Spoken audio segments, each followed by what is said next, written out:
जय हिंद दोस्तों आप लोग भी मेरी तरह आई एम श्योर जो देश में हो रहे हैं राजनीतिक और प्रशासनिक स्तर पे जो डेवलपमेंट्स हो रहे हैं उस पर नज़र रख रहे होंगे, पैनी नज़र रख रहे होंगे।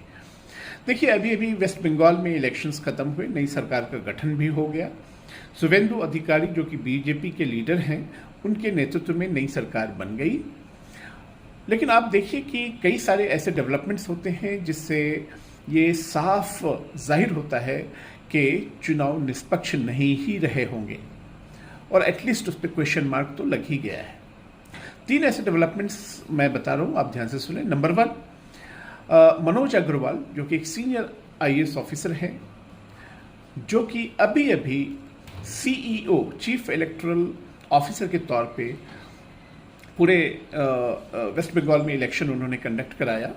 एंड एज सीईओ वो सीधे चीफ इलेक्शन कमिश्नर और इलेक्शन कमीशन के अंडर में काम कर रहे थे, उनको रिपोर्ट कर रहे थे।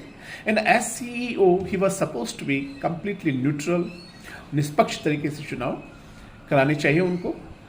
हो सकता है कराए हों, अब आप पे डिपेंड करता है आप क्या निष्कर्ष निकालते हैं।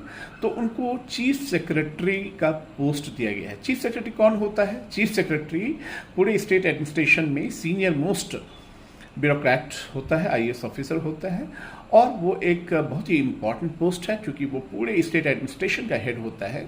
एंड एज चीफ सेक्रेटरी वो साये की तरह चीफ मिनिस्टर के साथ काम करता है और उनका क्लोज कॉन्फिडेंट होता है। चीफ मिनिस्टर उन पर काफ़ी निर्भर करते हैं पूरे स्टेट एडमिनिस्ट्रेशन पे अपनी पकड़ जमाने के लिए। तो आप समझ सकते हैं कि इस तरह का पोस्ट उनको क्यों दिया गया है, तो एक इनाम के तौर पे उनको दिया गया होगा।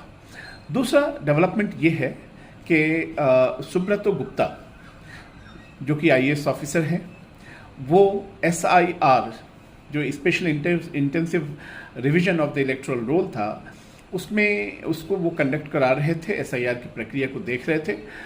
और उन्हें नई प्रशासन ने, नई सरकार ने एक जो एडवाइज़र टू द गवर्नमेंट बहुत ही प्लम पोस्ट दे दिया है।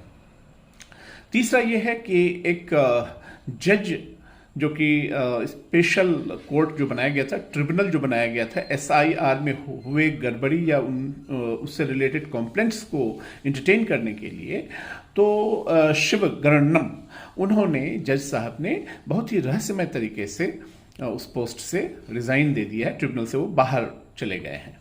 तो आप पे डिपेंड करता है आप क्या निष्कर्ष निकालते हैं। मेरा निष्कर्ष तो बिल्कुल साफ है। थैंक यू दोस्तों, टेक केयर।